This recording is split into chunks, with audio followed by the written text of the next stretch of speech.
Uma vida voltada para Deus, de John Piper. Por que é tão crucial ser direcionado pela verdade?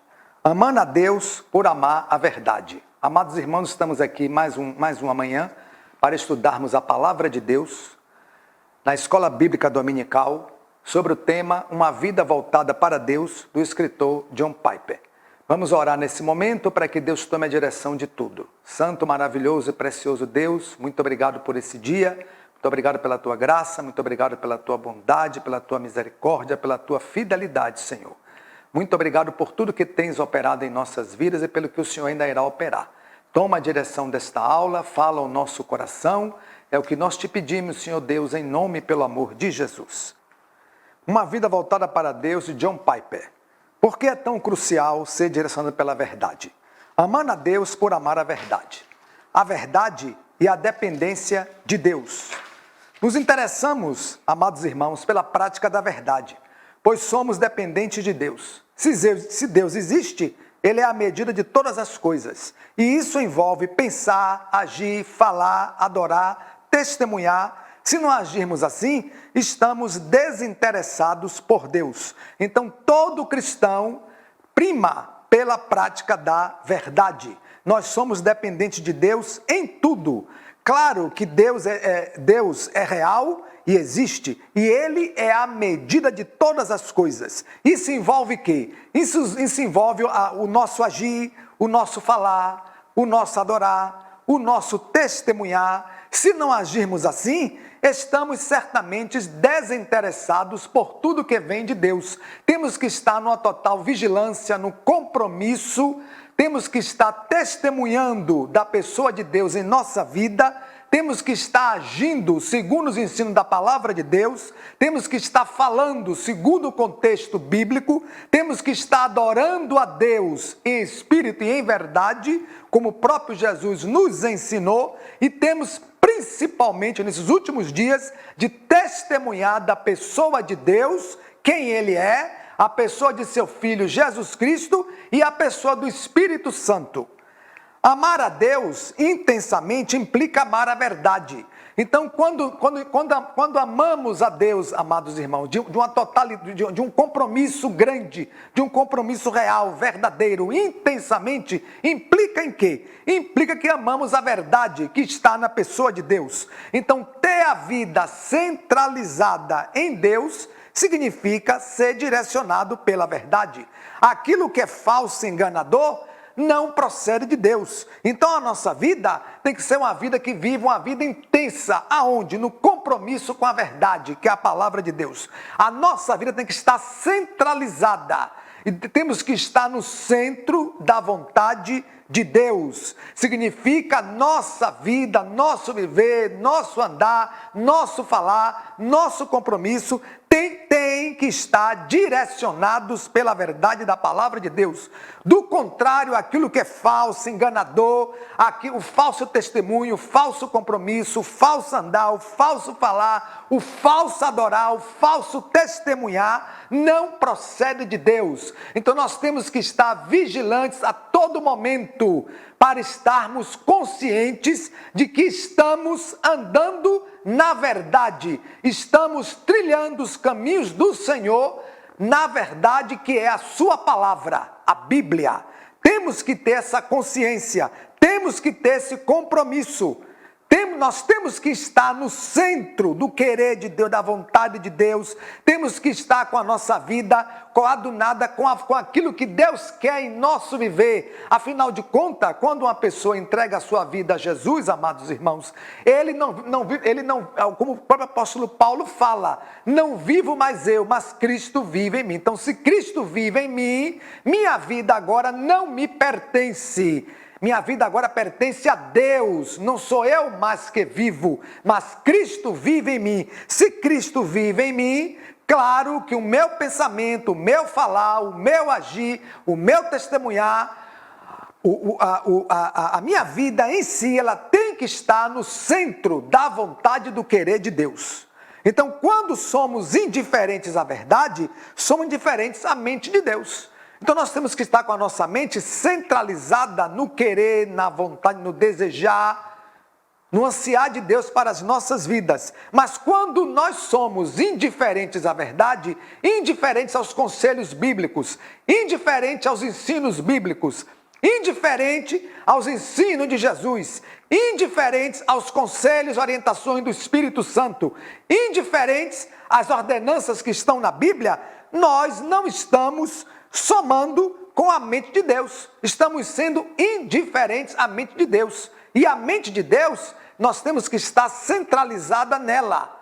Porque a vontade de Deus é boa, perfeita e agradável. A rebeldia contra a realidade da vida é a rebeldia contra Deus. Pois Deus sempre terá o controle da vida. Não pode haver em nós, amados irmãos, um espírito de rebelião, como houve em Lúcifer no céu, que desejou ser igual a Deus, ansiou por glória, ansiou por poder, ansiou ser maior do que Deus e foi lançado fora do céu, porque havia no seu coração orgulho, vaidade, prepotência, altivez, sede de poder. Isso jamais poderá haver em nosso coração, porque um espírito com um coração rebelde é contra a realidade da vida. Porque a vida em Deus é uma vida de bondade, longanimidade, benignidade, mansidão, domínio próprio, amor, paz, alegria. É uma vida que coaduna, que soma com tudo que está no que, afinal de contas, a nossa vida, Deus está no controle de tudo, sempre esteve, sempre estará. A vida do homem, quer ele queira, quer ele não queira, quer ele fique rebelde, quer não fique rebelde, está no controle da mão de Deus. Por mais que pensemos, não, eu vou fazer minha vida o que eu quero, eu vou agir assim, vou agir assado, vou fazer, não faz. Por mais que faça, lá na frente acaba sofrendo as consequências das suas atitudes e dos seus erros. Porque a vida está no controle de Deus, sempre esteve. Então a rebeldia não pode estar no nosso coração. Como Saul, que se rebelou contra Deus, não cumprindo o que Deus mandou. Quando Sansão, que brincou com Deus, foi rebelde a Deus, revelando a Dalila o segredo da sua força. E muitos outros homens que estão na Bíblia, a própria palavra de Deus mostra a falha de cada um deles, porque foram rebeldes à vontade e o querer de Deus. Então a nossa vida não pode haver rebeldia, nossa vida tem que haver obediência, submissão, compromisso. Nossa vida tem que haver sinceridade, transparência para com Deus, porque afinal de contas o controle da vida sempre estará na mão de Deus, e Deus sempre terá o controle de tudo em nossa vida. Às vezes passamos por lutas, tribulações, aflições, provações, enfermidades.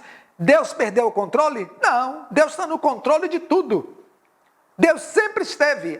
O Senhor, eu orei, Deus não viu a oração. Ouviu, mas ele responde na hora que ele desejar e na hora que ele achar melhor. A minha atitude qual é? Me rebelar contra Deus? Não, minha atitude qual é? Ser submissa e aceitar o querer de Deus na minha vida. Porque Deus sempre tem o melhor. Nós não sabemos, amados irmãos, o que é melhor, o que é pior para nós, mas Deus sabe.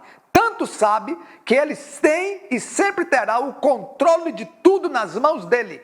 Nossa atitude é de submissão, é de obediência, é de reverência, é de temor, é de respeito. Nossa atitude é essa para com Deus. A urgência bíblica de sermos direcionados pela verdade. Primeira razão, Deus é verdade. Toda a Trindade é a verdade. E nada pode anular a completa fidelidade e confiabilidade em todas as suas promessas e afirmações. Então Deus é verdade e sempre será. Toda a Trindade, o Pai, o Filho, o Espírito Santo, eles são verdadeiros em tudo que age, em tudo que faz. Existe uma confiabilidade, existe uma fidelidade da parte da Trindade para com o homem e a humanidade. E as promessas que Deus fez ao homem, Ele cumpre. Cumpre no seu tempo, na sua hora, no seu momento. Cabe ao homem crer, ter fé, confiança, dependência, saber esperar. Sabe, como o Salmo 40 fala ali, esperei pacientemente no Senhor. Esperar no Senhor pacientemente, porque Deus prometeu, Ele cumpre. Deus falou, Ele age. Deus ouve a nossa oração? Ouve. Responde de maneira imediatista? Não, porque o nosso Deus jamais é imediatista. Deus trabalha de maneira gradativa. Quem é imediatista é Satanás. Quem é imediatista é o homem. Vivemos no século 21, em que é o século do chamado imediatismo e o século da negação de Deus. Então Deus não trabalha com esse tipo de ótica, uma ótica imediatista. Deus trabalha com uma ótica gradativa. A própria Bíblia mostra a ação de Deus na vida dos grandes homens, como Abraão, como Noé, como Moisés, Deus trabalhando de maneira gradativa.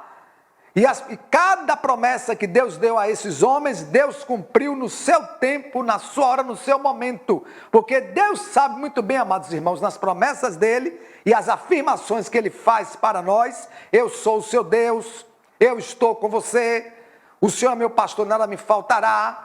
O próprio Jesus falou, eu sou o caminho, a verdade e a vida, ninguém vai ao Pai a não ser por mim.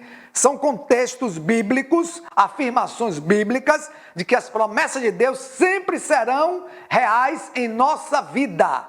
Agora nós temos que ter fé, temos que ter esperança, temos que ter confiança, temos que buscar a intrepidez do Espírito Santo, para olharmos segundo a ótica de Deus, como Abraão, que foi chamado pai da fé, creu, tomou posse, creu na promessa, creu na afirmação de Deus, eu farei de ti uma grande nação. Abraão tomou posse, creu e tornou-se o amigo de Deus.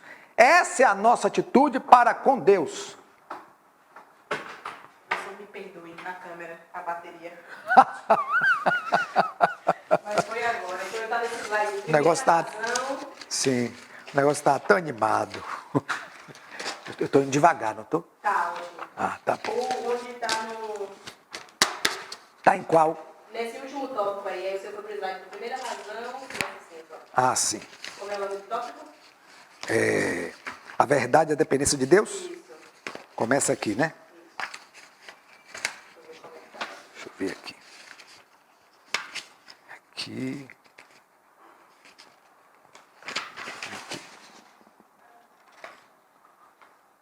Não, isso aqui é outra coisa.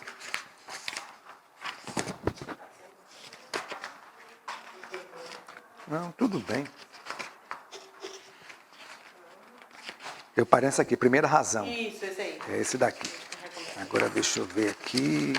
O tópico foi esse. Foi, primeira razão, é esse aqui. Depois vem esse, né? Deus, Aí vem o amor. o amor, a verdade. Cristão. Segunda razão. E aqui agora, né? Exatamente. É isso mesmo. Você parou na razão, não foi? Isso, aí você volta desse slide aí, que tem uma família. Certo. Esse aí. A família aqui. Pronto. Certo, tá bom. Esse é bem. Tá certo. Agora se você quiser pode ter. Sim.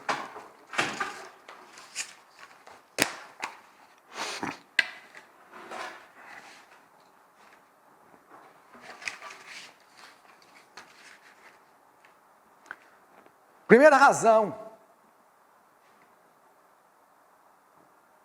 Deus é verdade. Toda a Trindade é a verdade. E nada pode anular a completa fidelidade e confiabilidade em todas as suas promessas e afirmações. Então Deus, amados irmãos, é a única verdade real, concreta e absoluta. Toda a Trindade é a verdade. O Pai, o Filho e o Espírito Santo. Nada, absolutamente nada, pode anular a completa fidelidade e confiabilidade em todas as suas promessas e afirmações. Então nada pode anular uma promessa de Deus. Nada pode anular as afirmações de Deus. O inferno pode se levantar, o diabo pode se levantar, as tribulações podem vir, provações podem vir, enfermidades podem vir, lutas, pode vir o que for. Nada vai anular a promessa e afirmação de Deus na nossa vida. Nós temos que tomar posse dessa realidade. Temos que assumir o nosso papel de cristão autêntico e verdadeiro, que vive pela fé, vive na esperança, vive na confiança, vive na busca do Espírito Santo e os dons e o fruto dele, vive uma vida testemunhando de Jesus, crendo de maneira real e verdadeira, sem vacilar, sem duvidar, sem descrer, sendo uma pessoa crédula, fiel e verdadeira a Deus, crendo que as promessas e afirmações que Deus fez para nós, Ele irá cumprir todas elas. Agora, irá cumprir no seu tempo, irá cumprir na sua hora. Nós vivemos no Cronos, que é o tempo do homem. Nós temos que buscar agora viver no Kairos, que é o tempo de Deus. O tempo e o momento de Deus. O cristão não vive no Cronos, o cristão vive no Kairos, buscando trilhar os caminhos de Deus, buscando olhar para Jesus, autor e consumador da nossa fé, buscando confiança, fé, esperança, ânimo em Deus, ainda que caia, não fica prostrado, Jesus vem, dá a mão e levanta, ele continua a trilha. Então, crendo que a promessa e a afirmação de Deus são verdadeiras e reais. Então ele fala aqui, Paulo fala, e daí? Se alguns não creram, a incredulidade deles virá desfazer a fidelidade de Deus? De maneira nenhuma. Seja Deus verdadeiro e mentiroso todo homem. Se muitos não creem, se muitos duvidam, se muitos acham impossível, se muitos acham que Deus não existe, se muitos acham que Deus não é real, se muitos acham que nada, Deus é ficção, é utopia, é criação, não, ainda que muitos descreiam, jamais irá desfazer a fidelidade de Deus em nossa vida. Se eles descreem para a condenação deles mesmos. Se eles duvidam para a condenação deles mesmos. Agora, o cristão jamais. O cristão tem que estar numa visão de fé, uma visão de esperança, uma visão fiel a Deus. Deus Filho, que é a própria imagem do Pai, é verdadeiro. Jesus disse, eu sou o caminho, a verdade e a vida. Ninguém vem ao Pai se não for por mim. Então, o Deus Filho, Jesus Cristo, que veio a este mundo para testificar do Pai, para resgatar o homem das mãos de Satanás, para resgatar o homem do pecado, para desfazer aquele grande erro de Adão e Eva no Éden, que deram posse a Satanás do mundo. Jesus vem agora, porque a palavra de Deus diz que o Filho de Deus se manifestou para desfazer as obras do diabo. Então, Deus Filho, Espírito Santo, que é a própria imagem do Pai, ele é real e verdadeiro. Jesus falou a Filipe, quem vê o Pai, vê a mim. Eu e o Pai somos um, o Deus Filho. E em Apocalipse 19:11, João viu a Jesus glorificado como fiel e verdadeiro. Ele fala, vi o céu aberto e eis um cavalo branco. O seu cavaleiro se chama fiel e verdadeiro, julga e peleja com justiça. João viu lá em Apocalipse, no livro de Apocalipse, João relatou isso da pessoa de Jesus, montado em um cavalo, o cavalo branco significa pureza, santidade, compromisso, amor, justiça. Jesus se chama fiel e verdadeiro, títulos da pessoa de Jesus, fiel e verdadeiro, que julga a causa do homem, peleja contra o diabo com justiça. Esse é o Deus Filho verdadeiro, único e real, o qual deve ser adorado, reverenciado, temido, amado por todos nós, em nosso viver, até o dia que estivermos aqui, ou sermos arrebatados por Ele para o céu. Deus Espírito, que pessoalmente no seu ministério em nós, vive a vida do Pai e do Filho, é o chamado Espírito da Verdade, como Jesus disse. Quando, porém, vier o Consolador, que eu vos enviarei da parte do Pai, o Espírito da Verdade, que dele procede, esse, o Espírito da Verdade, dará testemunho de mim. Quando vier, porém, o Espírito da Verdade, ele vos guiará em toda a verdade. Então, Deus Espírito, o Espírito, Jesus foi para o céu e anunciou aos seus discípulos que enviaria o Espírito Santo, que é o último ministério na terra. A igreja está na terra, vivenciando o último ministério da Trindade, que é o ministério do Espírito Santo. O Espírito Santo está trabalhando, moldando, quebrando, aperfeiçoando a sua igreja como mordomo, adornando ela, preparando ela para entregar ao noivo, que é Jesus Cristo. Então o Espírito Santo é o ministério da verdade, é o ministério da vida, é o ministério que nos leva a adorar, reverenciar, temer, a ter comunhão com quem? Com a pessoa de Deus. O Espírito Santo glorifica Jesus, glorifica também a Deus. O Espírito Santo não busca glória para ele, não busca exaltação para ele, não busca reverência para ele. Ele busca o que? Ele busca adorar, exaltar, engrandecer, bendizer, glorificar a pessoa de Jesus e a pessoa de seu Pai. Então o Espírito da verdade é esse Espírito que está em nosso meio, no meio da igreja. A igreja que é chamado Tempo dos Gentios. Estamos na contagem regressiva do arrebatamento da igreja. Todo o cenário mundial está montado. Todo o cenário espiritual, secular está montado. Montado para entregar quem? Entregar o anticristo. Mas Paulo diz que há um que impede que ele se manifeste. Quem é esse um? O Espírito Santo, que ainda detém o anticristo, detém o espírito da maldade para dominar o mundo. Mas ele, o Espírito Santo, que está moldando a igreja, preparando a igreja, que vai entregar ao noivo Jesus Cristo. Então, amar a Deus, o Pai, o Filho e o Espírito Santo, significa amar a verdade. Então, quando eu amo a Deus, amo a Jesus e amo o Espírito Santo, eu estou priorizando a minha vida na verdade que é a palavra de Deus. Então, buscá-los, buscar a Deus, buscar Jesus, buscar o Espírito Santo, amá-los, amar a Deus, amar a Jesus e amar o Espírito Santo, reverenciá-los, reverenciar a Deus, reverenciar Jesus e o Espírito Santo, é reconhecer que eles, a Trindade, são inseparáveis e agem no mundo. Ainda que o mundo esteja passando por pandemia, por guerras, mortes, Deus ainda está no controle de tudo, irmãos. O próprio Jesus falou que o mundo jaz no maligno. Pelo mundo jazer no maligno, é que está havendo o que está havendo aqui na terra. Deus não está vendo? Tá. Deus está vendo tudo. Mas Deus é longânimo, Deus é benigno, dando tempo para que o homem se arrependa, dando tempo para que o homem volte-se para Deus, dando tempo para que o homem renuncie o seu eu, renuncie a sua carne, renuncie as más obras e aceite buscar, amar e reverenciar a Trindade. Então Deus está sendo longânimo e benigno com a humanidade. E sempre será. Assim também é com o cristão.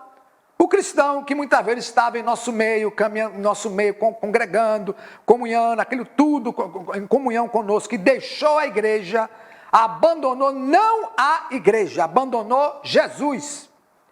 Porque não tem lógica uma pessoa que caminhou com Jesus, andou com Jesus, dizer que eu abandonei a igreja. Não, você abandonou Jesus, porque o dono da igreja chama-se Jesus Cristo.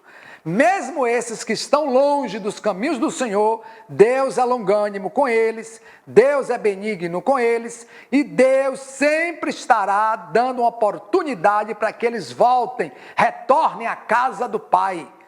Deus sempre está chamando, o Espírito Santo sempre está convencendo, o Espírito Santo sempre está chamando, convidando, convencendo, trabalhando, moldando para que ele volte ao aprisco do Senhor, como aquele filho pródigo que foi para longe, voltou e o pai o aceitou de braços abertos. Mesmo esses crentes longe do Evangelho, Jesus os ama e deseja que eles retornem. Quem vai fazer esse papel? Vai fazer esse papel o cristão autêntico e verdadeiro, que vai até eles, levar a palavra de Deus, orar para que o Espírito Santo dê direção, dê estratégia para trabalhar no coração dessas vidas e eles voltarem para o aprisco. A expressão Deus é, precede Deus é amor. E Deus tem um conteúdo e significado. Deus tem caráter? Sim, tem. O caráter de Deus é santo, justo, bom e verdadeiro. Sua natureza possui características que o definem, tais como característica de Deus. Deus é criador, Deus é eterno, Deus é autoexistente, Deus é imutável, Deus é infinito, entre outras características mais. Então a expressão Deus precede que Deus é amor. E Deus tem um conteúdo e significado. Por quê? Ele nos mostra que o caráter de Deus, que é santo, sede santo como eu sou santo, Deus é justo, real e verdadeiro. Deus é bom, a sua bondade permanece para sempre. Isso são faz parte do caráter de Deus. Por Deus ser santo, não comunga com o pecado. Por Deus ser santo, não compactua com o diabo. Por Deus ser santo, não compactua com ações malignas ligadas ao homem. Por Deus ser santo, não compactua com a imoralidade. Por Deus ser santo, não compactua com tudo que denigre a imagem moral do homem. Justo, por Deus ser justo, ele não compactua com a injustiça que a humanidade tanto perpetua aí fora. Por Deus ser justo, ele não compactua com a injustiça feita ao homem. Ele não compactua com as injustiças realizadas pelo mundo aí fora. Por Deus ser bom, ele não compactua com o mal. Deus compactua com a bondade. Os atos de bondade, os atos de misericórdia, os atos de amor. É com esses atos que Deus compactua, porque seu caráter é santo, justo e bom. A natureza de Deus. Deus é criador. Deus criou tudo, os céus e a terra. No princípio criou Deus os céus e a terra. Deus é eterno. De eternidade a eternidade tu és Deus. Deus é autoexistente. Deus não existe, Deus é. Ninguém criou Deus. Deus é autoexistível. Nem à toa que Tomás de Aquino, em uma das provas metafísicas de Deus, ele disse que Deus é o primeiro motor, um motor incriado, um motor que por ninguém é movimentado, um motor que não é gerado por nada, mas um motor que gera tudo, controla tudo, todo o sistema do universo depende desse motor, é o chamado primeiro motor. Esse primeiro motor, pela ótica da filosofia, na prova metafísica que Deus existe, é o próprio Deus, autoexistível, imutável. Deus não muda, Deus sempre é e será verdadeiro, e Deus é infinito. Deus não tem princípio, nem tem fim, Deus é e sempre será, único e verdadeiro. O interesse pela busca do verdadeiro Deus, que não é criado à nossa imagem, é o fundamento de uma vida direcionada pela verdade. Então, o ser humano cria muitas imagens de um santo, da pessoa de Deus, da pessoa de Jesus, da pessoa do Espírito Santo. Aquilo ali é tudo imagem criada pelo homem. Mas o próprio texto nos mostra que o interesse pela busca do verdadeiro Deus, que não é criado à nossa imagem, é o fundamento de uma vida direcionada pela verdade. Então, aquela vida que anda pautada na verdade, a imagem e semelhança de Deus somos nós, como está lá em Gênesis 1, 26. Façamos o homem a nossa imagem e semelhança. O ser humano cria muitas imagens, muitos objetos, imaginando ser um objeto de adoração. É a idolatria, é o paganismo. Não! Aquele que está pautado na verdade, ele vive na verdade, crendo que Deus é único, verdadeiro, não precisa adorar a imagem, não precisa adorar objeto, nada disso. Porque tudo isso são práticas de idolatria e que estão contrárias à verdade, que é a palavra de Deus. O amor e a verdade bíblica e o viver cristão. Segunda razão, podemos perceber a urgência bíblica de sermos direcionados a amar a verdade. Caso contrário, equivale a suicídio eterno. Paulo, o apóstolo, falou sobre o espírito do anticristo, que no final dos tempos virá com todo o poder e sinais e prodígios da mentira e com todo engano de injustiça aos que perecem, porque não acolheram o amor da verdade para serem salvos. Então, podemos perceber a urgência bíblica, irmãos, nesses últimos dias, se nós formos cada direcionados a amar a verdade.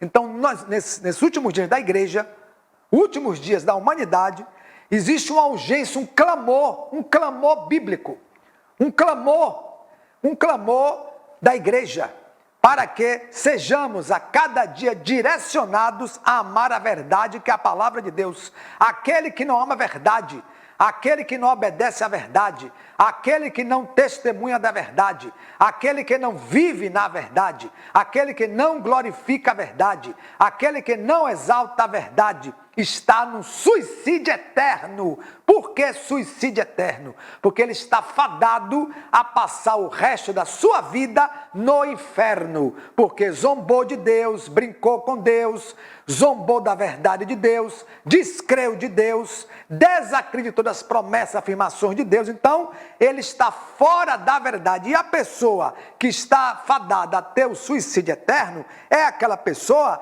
que deixou-se ser levada pelo anticristo, que vai agir no final dos tempos, como Paulo falou. Virá com todo o poder e sinais e prodígios da mentira e com todo o engano de injustiça aos que morrem, porque não acolheram o amor da verdade para serem salvos. Então o anticristo está agindo no coração de muita gente aí fora, inclusive de muitos crentes que não estão vigiando, não estão com compromisso, não estão com reverência, não estão com temor à pessoa de Deus. O anticristo age naquele coração, implantando naquele coração que é o espírito de engano, o espírito da mentira, o espírito da falsidade, o espírito da zombaria, o espírito da incredulidade.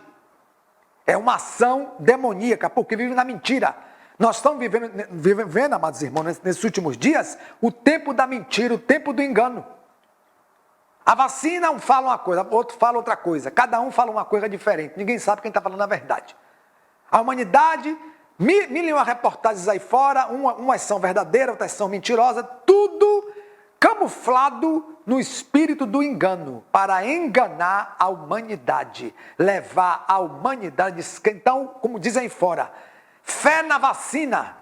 Vacina? Fé em Deus, porque afinal de contas, quem deu sabedoria ao homem para elaborar a vacina foi o próprio Deus. Quem deu o material, quem orientou, quem inspirou a buscar o material químico para elaborar a vacina foi Deus e não a vacina. Mas a humanidade hoje está assim, fé na vacina, quer dizer, descrede tudo de Deus. É uma zombaria total de Deus. Por uma ação de quê? Por uma ação do anticristo. Exaltar a vacina, exaltar o homem, engrandecer o homem. Estamos voltando ao tempo, amados irmãos, daquele amor ao homem, certo? Daquele amor ao homem, do humanismo secular. Na Idade Média teve um período depois da Idade Média chamado humanismo secular, em que tudo do homem era exaltado, glorificado, bendito, tudo. Então estamos voltando a essa época do humanismo secular, o homem no centro de tudo e Deus deixado em segundo plano. Amar a verdade é uma questão de perecer ou ser salvo. Na minha vida eu tenho que amar a verdade. Ou eu amo a verdade, ou eu morro sem salvação, eu só posso partir desse mundo com salvação se eu amar, temer, reverenciar e obedecer à verdade. Ser indiferente com a verdade é a característica peculiar da morte espiritual. Sansão brincou com Deus quando revelou a Dalila o seu segredo. Quando ela revelou, Sansão, levante-se que vem aí os filisteus. Ele disse, eu vou me levantar mais essa vez e vou me livrar.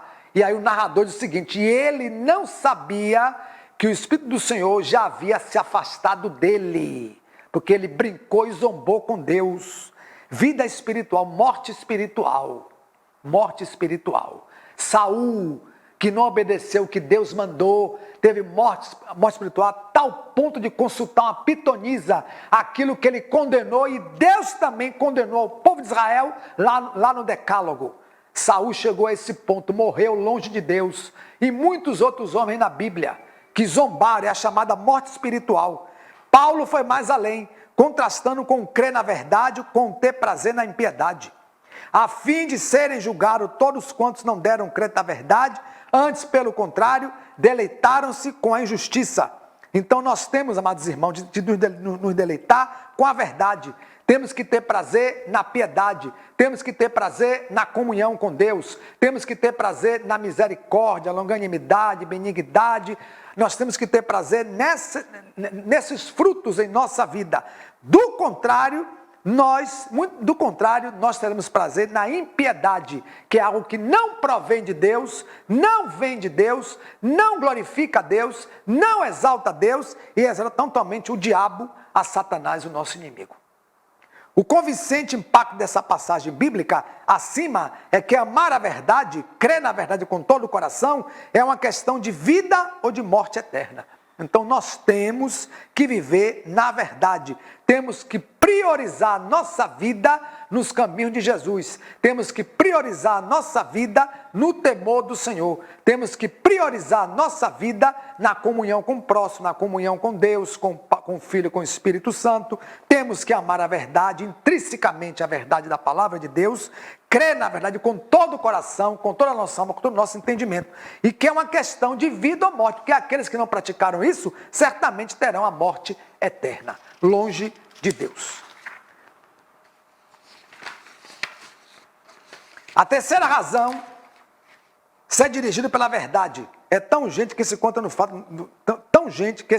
fato de que o Novo Testamento retrata o viver cristão em todas as áreas, como fruto de conhecer a verdade.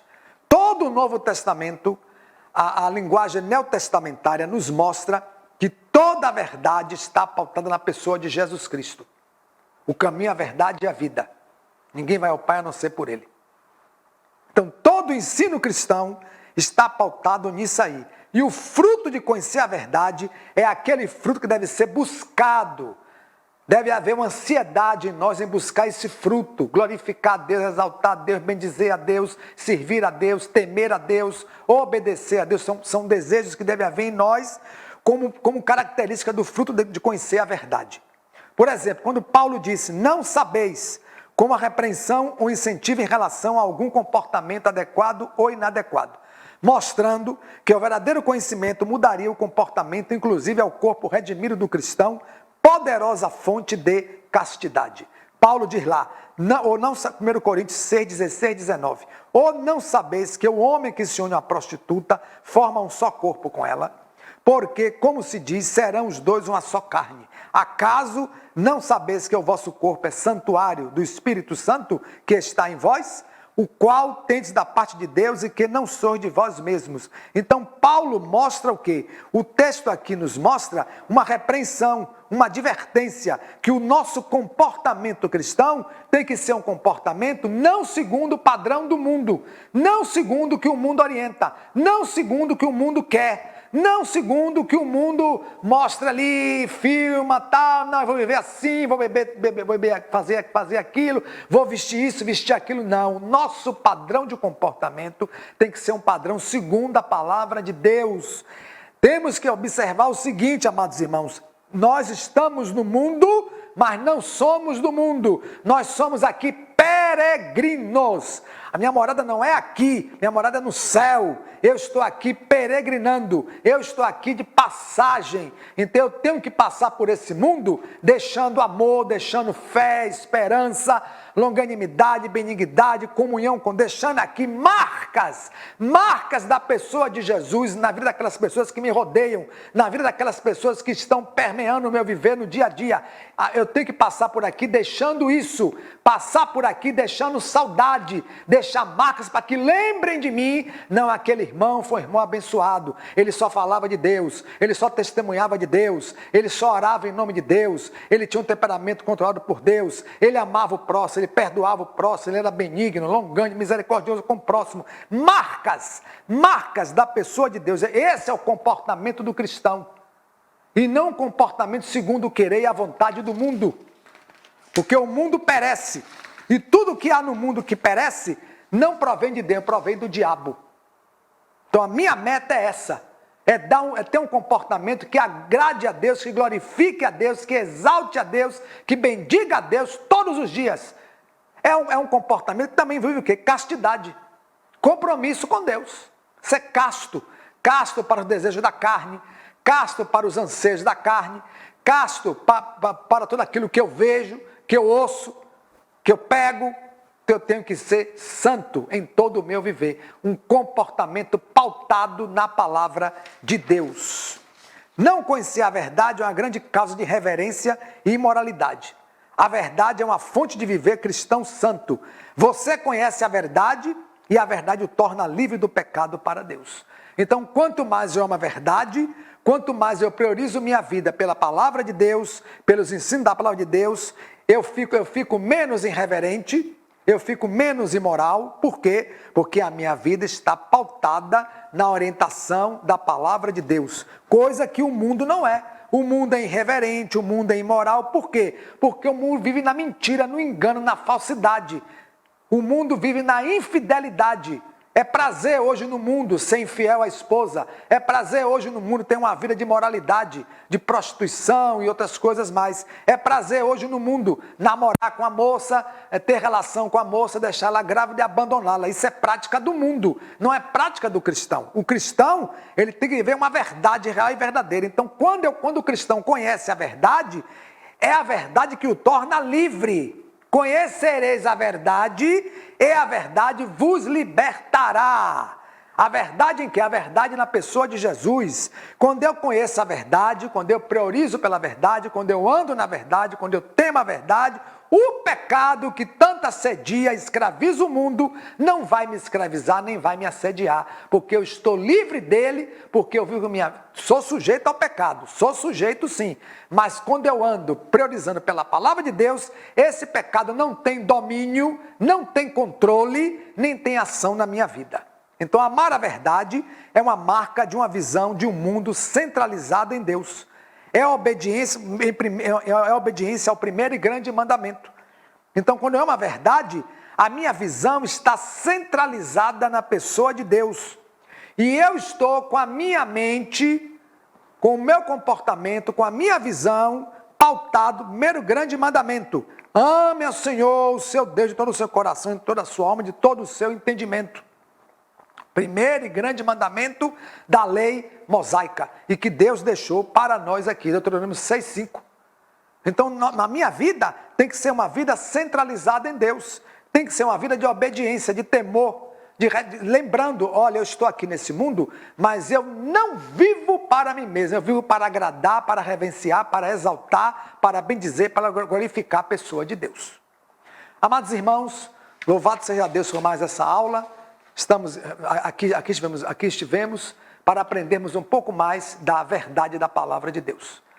Vamos orar. Santo, maravilhoso e precioso Deus, muito obrigado por essa palavra, muito obrigado por esse estudo, e que teu Santo Espírito, Senhor, nos convença a cada dia a buscarmos a presença de Jesus em nossa vida, a termos a nossa vida pautada na verdade, que é a tua palavra, Senhor Deus, e assim possamos trilhar os caminhos que o Senhor preparou para nós até o dia do arrebatamento ou até o dia que o Senhor nos chamar para a glória. Te agradecemos por tudo, em nome e pelo amor de Jesus. Amém.